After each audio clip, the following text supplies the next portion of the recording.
donate tremor?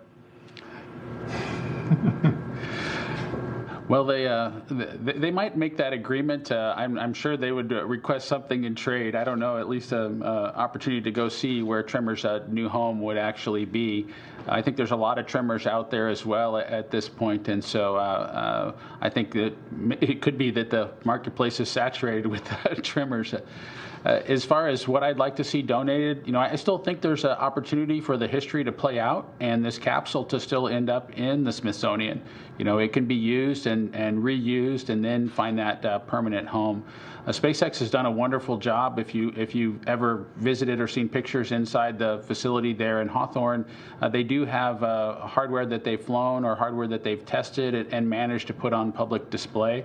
Right here, we do have here in Houston at the Space Center Houston, they do have a first stage now that was used, and it's nice to have that in full public view. And I'm sure and confident that they are going to share pieces of the hardware with the public at large. If you go out to Hawthorne, there's a first stage sitting right there on the corner of the property line there, and it's just awesome for people to see that hardware and be able to recognize it as hardware that was used for space missions, and take a picture next to it and be a part of it. And so I know they'll do it. And if it was up to me, I think all this hardware has a home someplace in the future when it's used up. It's just not used up yet. Thank you. We're now going to switch to social media for just a second. First of all, you have folks from all over the world on Twitter and Facebook saying hello and congratulations. Brazil, England, Canada, Argentina, the Netherlands, all over the U.S., just to name a few. But this seems to be a common theme. This one's from Shanika. Who gets to keep Tremor? Well, I think we're probably going to go along the lines of, I believe it's the NHL. Where the team that wins the Stanley Cup, if you're familiar with that, each member of the team gets to have the Stanley Cup for a day or two, and I think we'll probably work out something along those lines where we just have he spends some time at Bob's place, and then he spends some time at our place, and I think that's fair. And then I think at some point, obviously, the boys will, they're going to grow up and potentially outgrow Tremor, and we'll figure out a good place for Tremor as well. Just like hopefully with the Endeavor and our suits and anything else that was associated with this mission. It's just a neat memory for Bob and I as fathers, to share this type of thing with our sons, and we're just thankful that we were allowed to take Tremor with us, and it's frankly just amazing to see the response to Tremor and how much people enjoyed that part of the mission along with some of the other things. So we really appreciate that and thank folks for understanding that it was important to us. We'll take one more Ask NASA question. This one from Leanne on Facebook, asking, what's the first thing you ate after returning to Earth?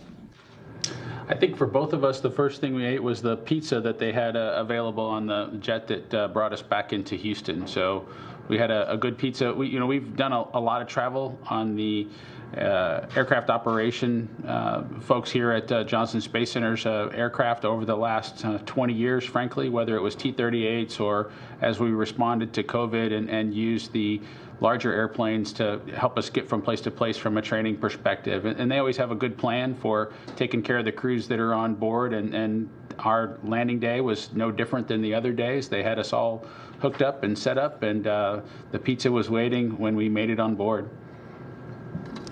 Thank you. We'll now return to the phone bridge, starting with Eric Berger from Ars Technica. Hi, guys. I want to congratulate you on your excellent timing. Houston in August is lovely. If I may ask a non-Tremor question, were there any surprises during the mission? It all looked so smooth from the launch to the landing, to us watching on the ground.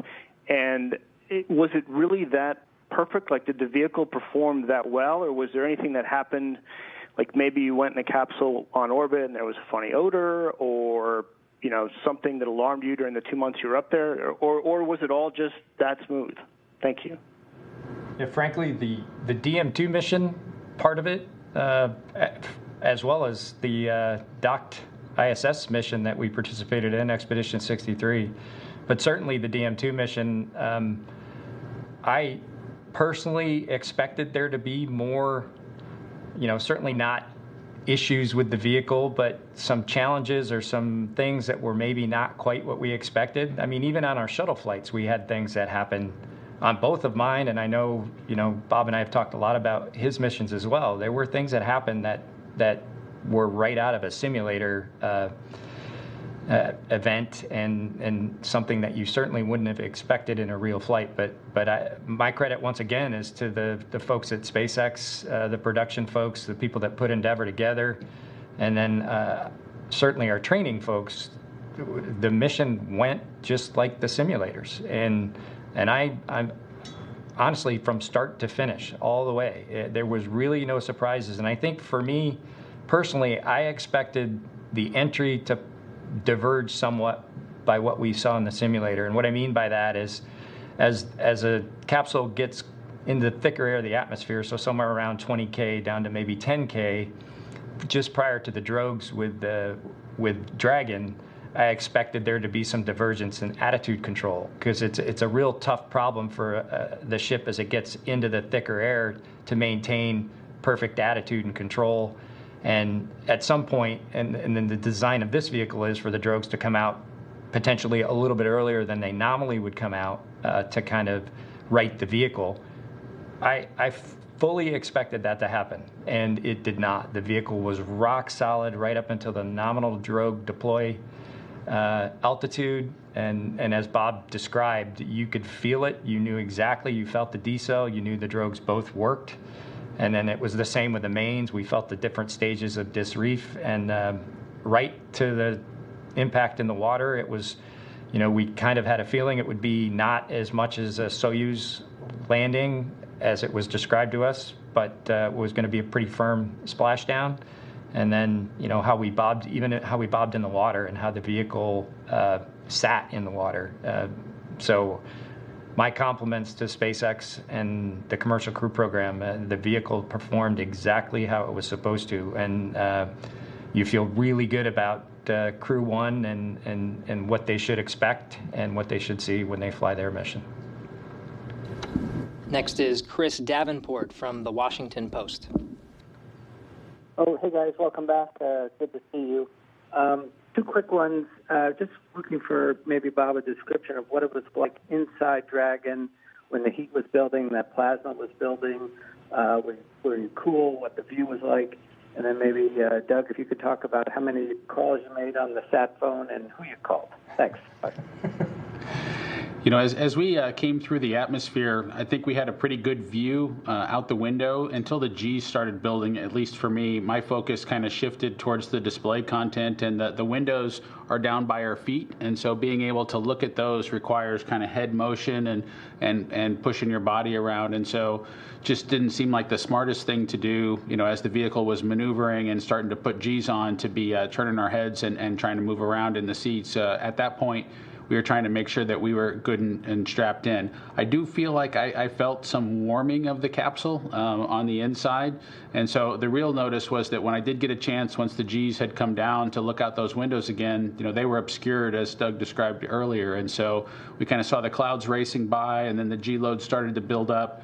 And we focused on, monitoring the vehicle and paying attention to those small bobbles that we could feel as it controlled the attitude. And then there was not much to see out the windows by the time we had another chance to do it. So, yeah, and I think I'll just add, I had an entry that was a night entry and then a day entry, and it's tough with shuttle even to see the plasma in the daytime. It's almost just this really thin pinkish hue that you could. In the front seats of the shuttle, you could pick up just it was very difficult to see. So I certainly didn't expect with a full daytime entry like we had with Dragon, and then as Bob described, the position of the windows relative to where we sit until the seats adjust for the basically to get our heads more vertical than our feet.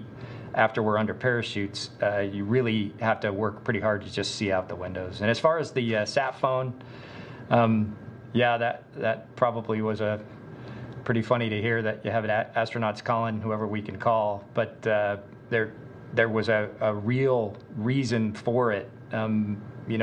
Nick Hague, when he had his abort onboard Soyuz, they also have a phone where they're able to call folks, but some of the numbers either weren't correct or weren't loaded.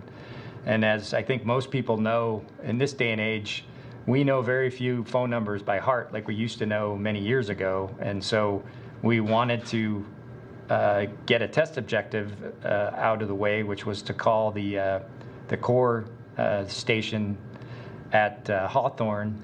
And when we called to say, hey, we would like to do that, they said stand by. And so we decided we would exercise our judgment and use the phone to call some other folks. So we called Anthony, I think, at the Capcom console, or at the flight director console here. And, hi, this is Bob and Doug. We're in the ocean. And then we also called our wives, who happened to be together. I think they were here at Mission Control. And, of course, they were excited. And as all folks know, that have gone through this as a family member, you're kind of helpless until you hear the voice of your loved one on the other end. And this was a great chance to reassure them that we were in the water, we were okay, we were feeling good. And then at that point, we were still waiting on SpaceX, and so we just decided to call a few other people that we knew their phone numbers to. And we got a hold of a few, but if anybody's ever used a sat phone, sometimes they work and sometimes they don't connect. So it was a very successful test, and we're confident that future crews, if they need it, it's a good option for communication. Next is Stephen Clark from Spaceflight Now. Hi guys, congratulations on a successful mission and welcome back to Earth. Thanks for taking my question. Just wanted to, this by all accounts was a very successful test flight. Just based on your experiences, can I get one of you to comment on if you think Crew Dragon is ready to go for crew rotation missions to the ISS with your successful return? Thanks.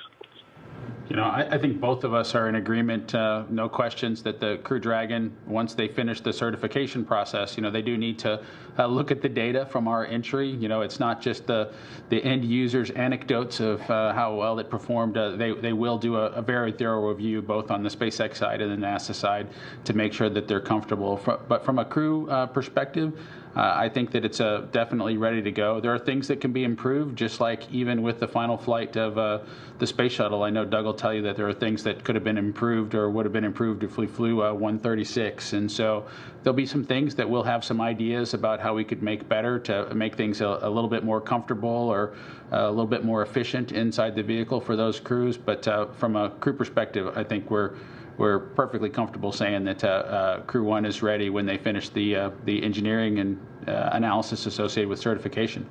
One thing I would just like to add about that, Bob and I talked many times over the last couple of years about the duration of the flight. And for a long part of that, until just, essentially the beginning of this year, it was going to be the same length as the DM1 flight. So just a few days in space. And I personally feel a lot better, even though there were some challenges dealing with the duration of the flight and when all that would come together. I certainly feel much better from the Crew 1 perspective and subsequent flights of having Dragon docked to station for 2 months.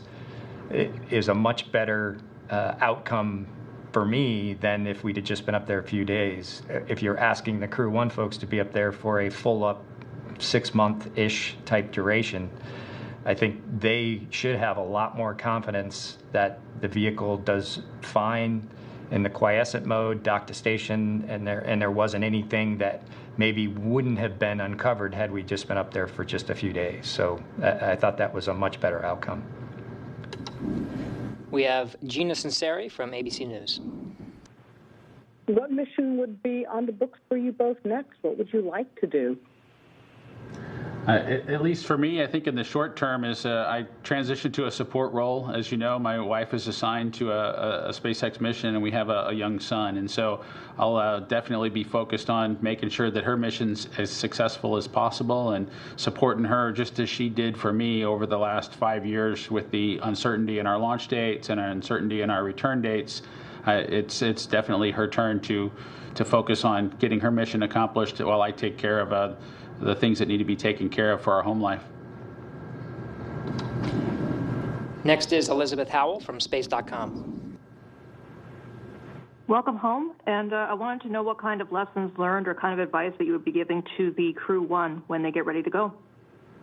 That's a great question, and we have a tag up with those guys, I believe, early next week, and I think we've mentioned before that we talked to them shortly after launch, and once we were docked, just to kind of, while it was all fresh in our memories, a data relay to all the things that we noticed or saw, sounds, and things that really can't be emulated very well in a simulator, and things that would trigger any of the other training objectives that they're going through right now as they wrap up their training. And so I think lessons learned, there are always lessons learned, things that we did that maybe we could be more efficient about, or that we learned, or that we thought maybe would work one way, or that maybe would work better for another.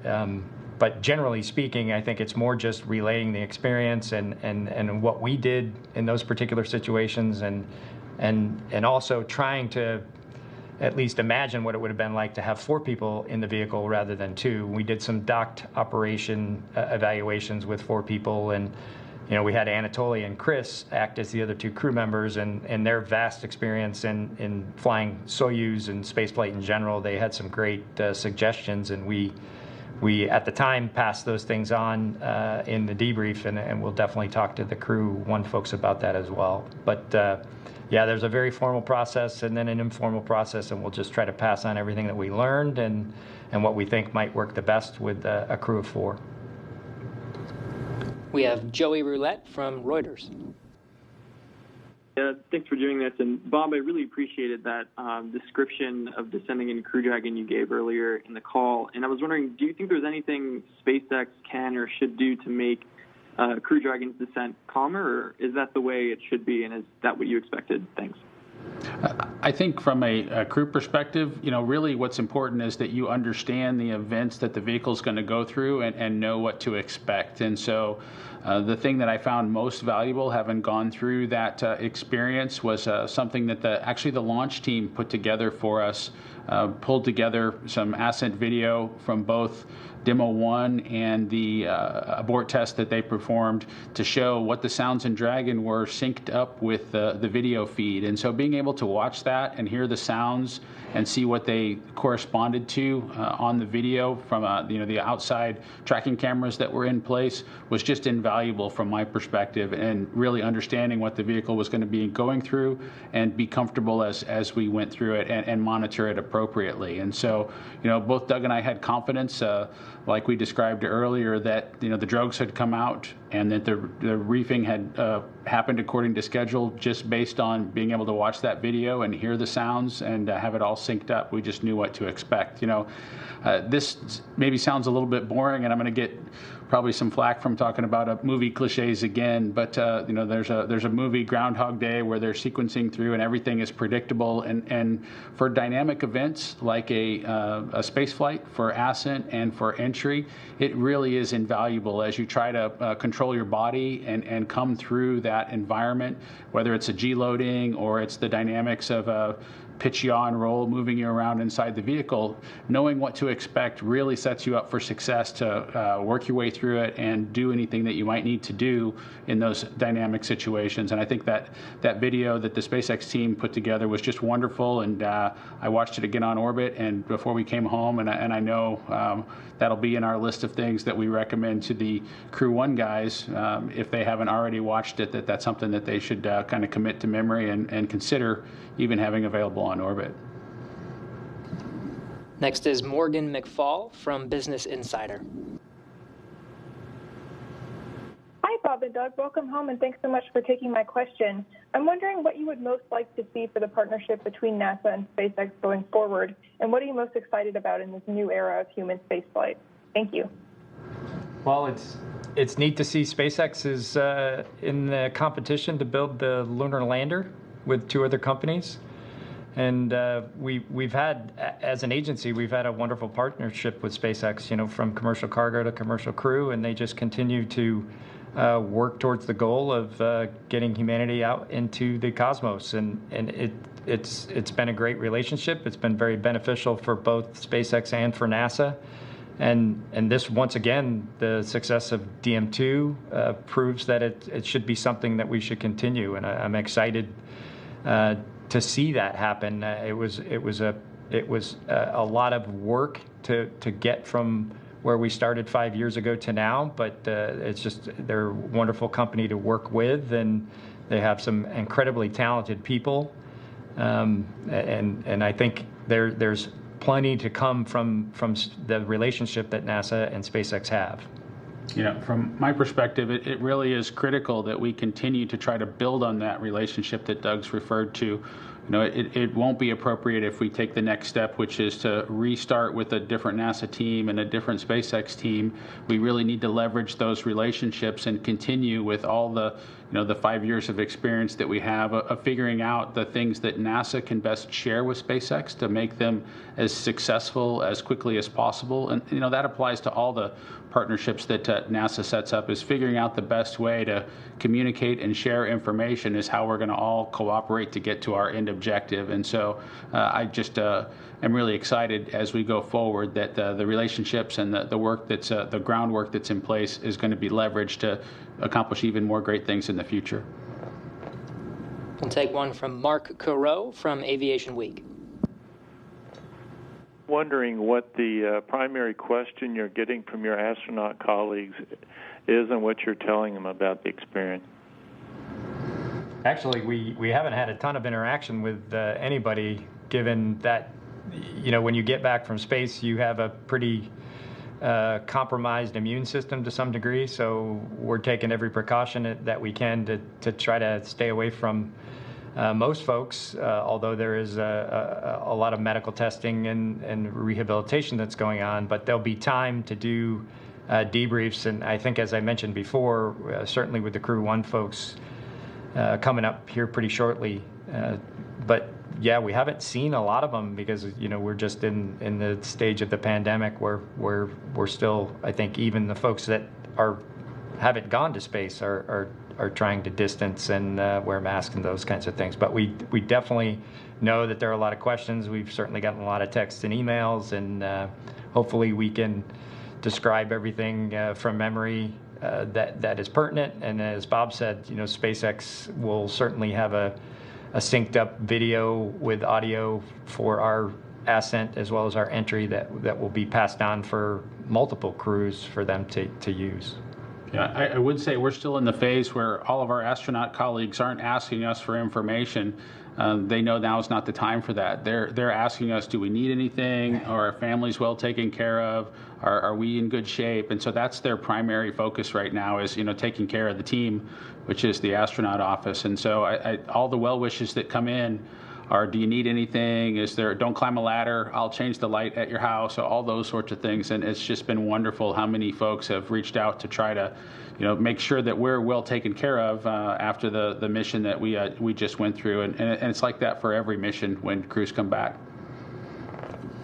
We'll now go to social media for a few more questions there using hashtag AskNASA. This one comes from Natalie on Twitter. What is the reconditioning process like to get reacquainted with gravity? Well, we'll spend 2 hours every day with our strength and conditioning specialists, and it's essentially just a walk before you run, literally, type process. We do some stretching, we do some aerobic exercise, we do some lifting, and some agility drills, and it's you're pretty tired after the 2 hour process, and we've just started it yesterday, so on day 2. And it will continue for roughly 45 days. And most people really adjust in that time, certainly before you get to 45 days, but it's a continuous process to get you right back to where you were pre-flight. We'll take one more from social media, this one from Leo on Twitter. What is the greatest lesson that a young person can learn from this mission, especially in these challenging times? I think the greatest lesson folks can take from our experience is one of perseverance. Doug and I didn't get to this opportunity, and this team didn't get to this success without years of hard effort. Challenges along the way. Doing something complicated like developing a new spacecraft and launching it, developing a new rocket, and then putting a spacecraft on top of it and launching it to the International Space Station is it's a tremendous level of effort that's required to accomplish that. And there are setbacks. There are challenges where rocket performance isn't what you expected, or a propulsion system on board a capsule isn't exactly everything that you thought it was, and you have to adapt to those challenges, and you have to overcome them and continue forward and maintain both optimism and paranoia as you go through that perseverance. And so those are all normal things as you try to accomplish challenging tasks. And so I'm hopeful that our experience, the entire SpaceX team's experience, and the NASA team's experience, one of just the focused effort for an extended period of time, can lead to just awesome results if you stay focused. And so that message of perseverance is the one that I would want to share. We'll now go back to the phone bridge, starting with Marina Corin from The Atlantic. Hi, Bob and Doug. Welcome back. What advice would you give to future Crew Dragon passengers who are not astronauts?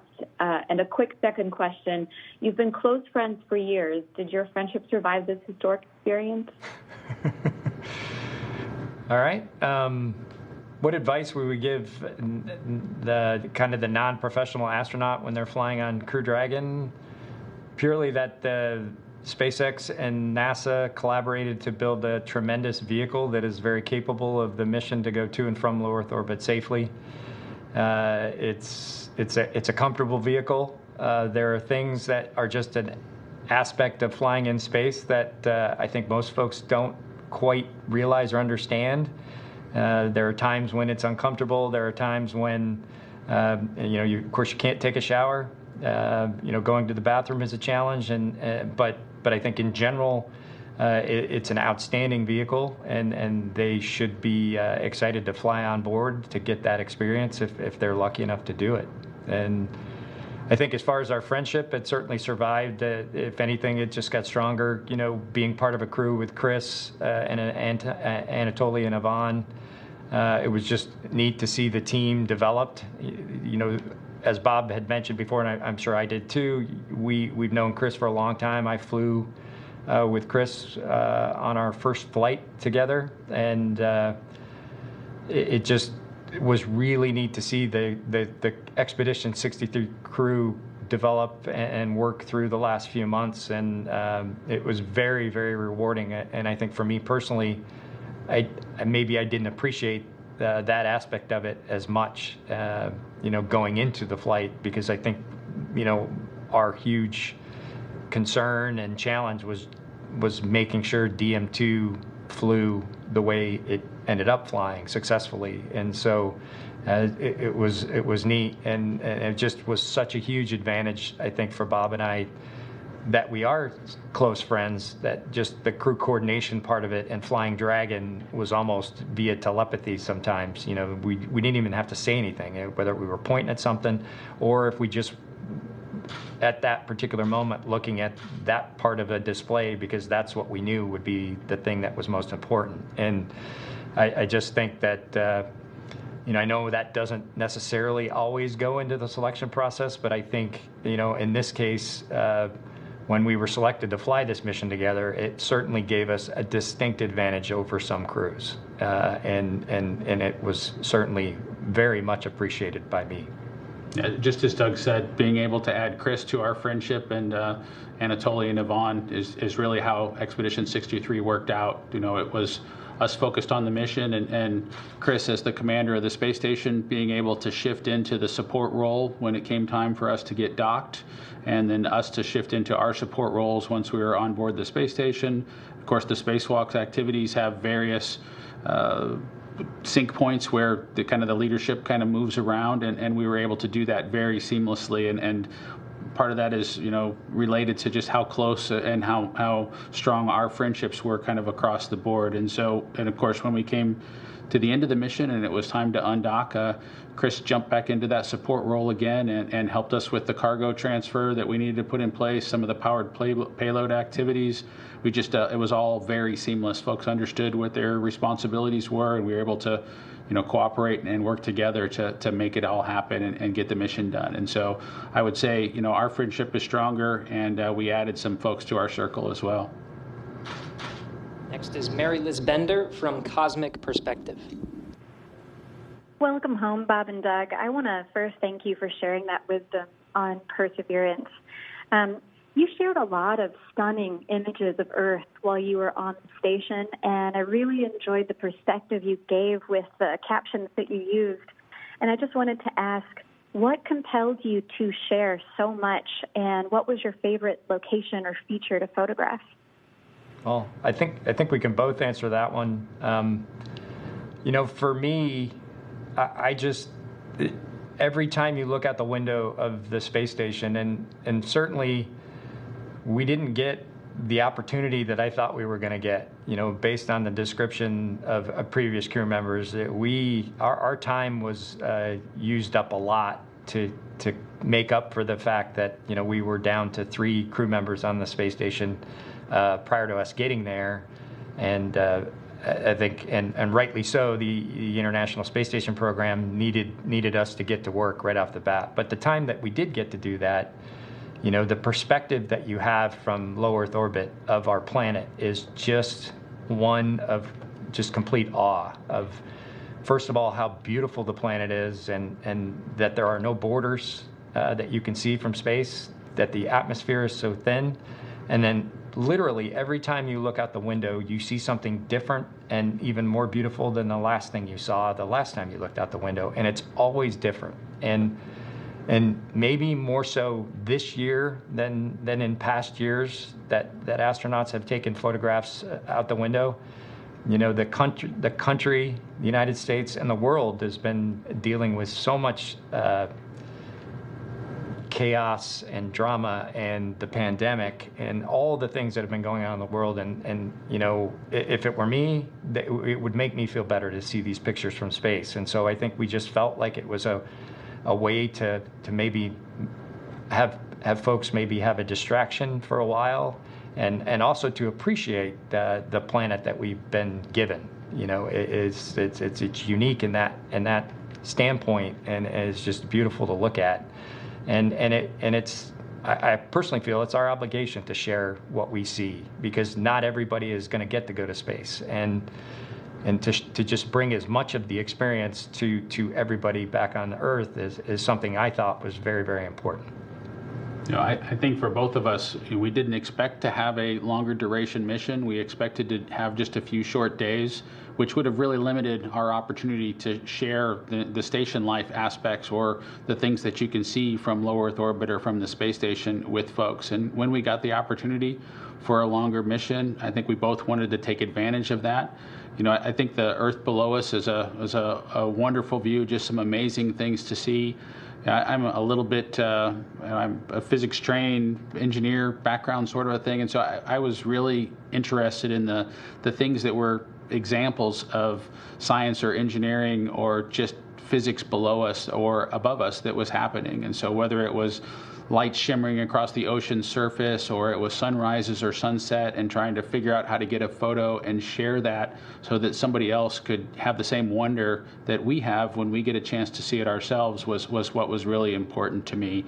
We had some interesting, conditions during the flight. We had a period of time where we were in continuous daylight. We got to do a spacewalk in continuous daylight, which was just crazy to imagine. Being outside the entire time with the sun up the entire time was just a strange thing to kind of get your mind around, and we got to have that experience. And so as a part of that, I think it took away the opportunities for us to get as many shots of the comet Neowise that was rising. It kind of came in that same period, so we had too much light to be able to see it very much. But just all those things that you can see, whether it's lightning or the cities at night, or look out at the Milky Way and see the stars in the background, or just see the glow of the Earth and see that it is not dark even at night compared to the darkness of space, is just imagery that we wanted to share and maybe spark an interest of the wonder that we were able to see, and whether it's a child or an adult that's out there, so that in this year and years in the future, folks can look at that and be inspired to have the kind of careers that we've had, or chase a different dream than the one that we've chosen. Next is Irene Klotz from Aviation Week. Thank you. I realize you're still digesting all of this, but if the decision were up to you about when to fly friends, family, other non-professional astronauts, do you think that the system is mature enough after just perhaps another 2 flights to have that kind of mission? That's a good question. I think if it were me and it was a family member, certainly, as Bob described, there's a certification process that Endeavor hasn't completed yet, and it'll likely be weeks. And I think from my experience of flying fighters and testing fighters, a first flight, there's a lot of scrutiny on a first flight, and there's a lot of work that goes into a first flight. But you can't let your guard down, and you got to take a look at the data. You got to listen to the hardware, and it's probably going to take a few flights because we certainly did our best, and I think the teams did their best to script this flight to be a full-up test flight. But there are certainly things on Dragon that could be tested more, and there, just for an example, we dock to the forward part of the space station. There's certainly the likelihood that a Dragon is going to have to dock to a different docking port, either the Zenith, I think it's the Zenith port that is likely to be next for a commercial vehicle. And it may sound somewhat insignificant, but it isn't. And so all the software that needs to go into the vehicle trajectory analysis and the things that they need to do in order to make that possible, and for our flight that was not possible. The software hadn't been written yet to do that docking port. So just things like that. So I think it's going to take a few flights before, and I think that's prudent, a few flights before we can consider this vehicle completely tested. And then, as we all know, the space business, like a lot of those technically challenging businesses, is not forgiving. So the bigger thing to take a look at is to just not let your guard down, and don't just assume because the last flight went perfectly that the next flight's going to go perfectly. You have to do that rigor and that analysis and that attention to detail, and you can't get complacent, and you can never get complacent with a space vehicle. That's all the time we have for questions today. Thanks to all who submitted questions, and thanks to Bob Behnken and Doug Hurley for taking the time to discuss this historic event. The Demo 2 mission is part of NASA's Commercial Crew program. We have more milestones coming up in the very near future. So for the latest, please visit nasa.gov/commercialcrew. Thanks again for joining us. That'll wrap up today's Crew News Conference.